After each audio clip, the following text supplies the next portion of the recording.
నిన్న జరిగిన ఈ కాశీబుగ్గలోని వెంకటేశ్వర స్వామి ఆలయంలో తొక్కిసలాట 9 మంది మృతి చెందడం, పెద్ద ఎత్తున గాయపడిన ఈ సంఘటన పైన ఈ రాష్ట్రంలో ప్రతి ఒక్కరు కూడా మనసు కలిసివేసింది.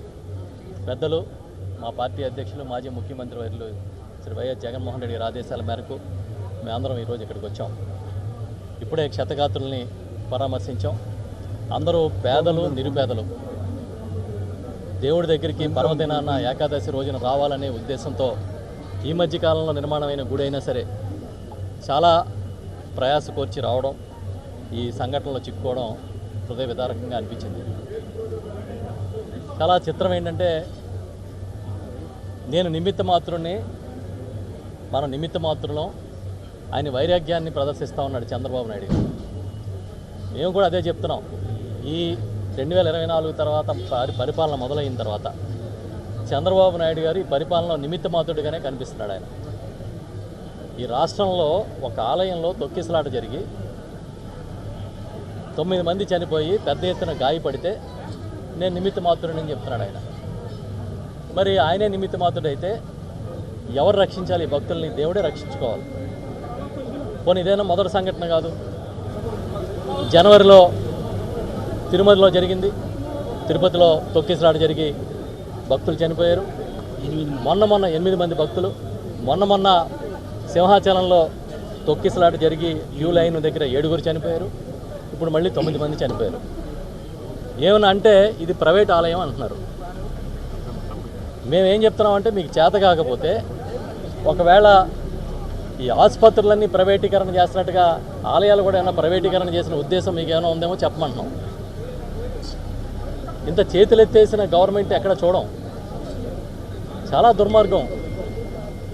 ఎక్కడైనా ఒక హీరోయిన్ బట్టల షాప్ ఓపెన్ చేయడానికి వస్తేనో, లేకపోతే సినిమా ప్రమోషన్కి వస్తేనో, లేదంటే ఒక ఐపీఎస్ ఆఫీసర్ మీద కేసు పెట్టడం కోసం తీసుకొస్తేనో మీరు మాత్రం పెద్ద ఎత్తున బందోబస్తులు ఇస్తారు, రోప్ పార్టీలు పెడతారు. వేలాది మంది భక్తులు దేవుడి దర్శనానికి వస్తే అక్కడ బందోబస్తు పెట్టాలని తెలీదా? అది ప్రైవేట్ ఆలయం అని అంటే గాలికి వదిలేస్తారా?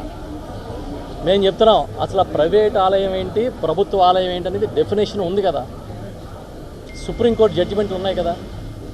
సుప్రీంకోర్టు చాలా క్లియర్గా చెప్పింది, ప్రైవేట్ ఆలయం అంటే ఒక కుటుంబం కానీ, కుటుంబీకులు కానీ, ఒక ఫ్యామిలీ ట్రస్ట్ కానీ కేవలం తాము పూజించుకోవడం కోసం మాత్రమే ఇతరులు ఎవరిని అలౌ చేయకుండా నిర్మాణం చేసుకుని నిర్వహించుకునే ఆలయాన్ని ప్రైవేట్ ఆలయం అంటారు. ఒకసారి ప్రైవేటు వ్యక్తులు ఆలయాన్ని నిర్మాణం చేసి అక్కడ భక్తులను అనుమతిస్తే అది పబ్లిక్ ఆలయంగానే చూడాలి అని చెప్పి సుప్రీంకోర్టు ఇచ్చిన జడ్జిమెంట్లు కూడా ఉన్నాయి. పోనీ మేము చెప్తున్నాం, మొన్న తిరుమల సంఘటన జరిగింది. అంతకుముందు ఎప్పుడో చంద్రబాబు నాయుడు గారు 2014-19 మధ్య ముఖ్యమంత్రిగా ఉంటే పుష్కరాల్లో ఆయన స్నానం చేస్తున్నప్పుడు 29 మంది చచ్చిపోయారు. మరి అసలు క్రౌడ్ మేనేజ్మెంట్ లేదంటే టెంపుల్స్ మేనేజ్మెంట్కి సంబంధించి, భద్రతా చర్యలకు సంబంధించి మీ దగ్గర ఏమన్నా ఒక ప్లాన్ ఉందా? ఒక ప్రణాళిక ఉందా?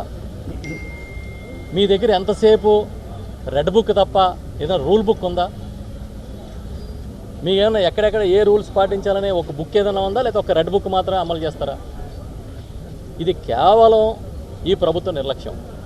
ఇది ప్రైవేట్ ఆలయం కాబట్టి ఇక్కడ చనిపోయిన వాళ్ళు మాకు సంబంధం లేదంటే, మరి ప్రభుత్వం నిర్వహించే ఆలయాల్లో సింహాచలంలో కానీ తిరుపతిలో కానీ జరిగిన నాటికి మీరేం బాధ్యత వహించారు? ఇది తప్పించుకునే కార్యక్రమం చేయొద్దు. పేదలు, నిరుపేదలు ఇవాళ చనిపోయారు. అక్కడ ఎంతోమంది భక్తులు దూర ప్రాంతాల నుంచి చాలా ఆలయాలకు వస్తూ ఉంటారు, ప్రార్థనా మందిరాలకు వస్తుంటారు. ఇదంతా ప్రభుత్వానికి సంబంధం లేదు, మేము నిర్వహించట్లేదంటే అది మీ చేతకంతనం. మీ నిమిత్త మాత్రం ఎలా చెప్తారు? ఇప్పుడు ఆ పెద్దలు చెప్తారు, ఆ పాండా అని ఎవరైతే చెప్పారో ఆయన సెక్యూరిటీ అడిగానని చెప్తా ఉన్నారు. ఇవన్నీ చూస్తుంటే కేవలం ప్రభుత్వమే నిర్లక్ష్యం వహించడం వల్ల ఈ సంఘటన జరిగింది. ఈ సంఘటన మొదటిది కాదు. ఈ సంవత్సరం 2025 ప్రారంభమైన తర్వాత 3వ సంఘటన. ఈ 3 సంఘటనలో 2 సంఘటనలు ప్రభుత్వం నిర్వహిస్తున్న ఆలయాల్లో జరిగితే, ఇది ప్రైవేటు వ్యక్తులు నిర్వహిస్తున్న ఆలయంలో జరిగింది. కానీ ఇది ప్రైవేటు వ్యవహారంగా చూడడానికి వీల్లేదని మేము చాలా గట్టిగా చెప్తున్నాం. మమ్మల్ని అందరినీ జగన్మోహన్ రెడ్డి గారు హుటాహుటిని వెళ్ళమంటే ఈరోజు ఇక్కడికి వచ్చాము. తప్పకుండా బాధితులకి పక్షాన్ని నిలబడతాం.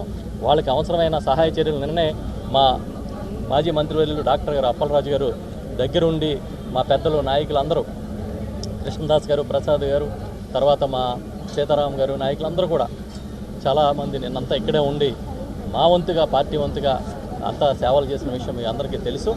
కష్టం అంటే ముందుండేది జగన్మోహన్ రెడ్డి గారు, ఆయన పక్షాన మేమందరం ఉంటాం, తప్పకుండా బాధితుల పక్షాన్ని నిలబడతామని చెప్పి తెలియజేస్తూ ఉన్నాం.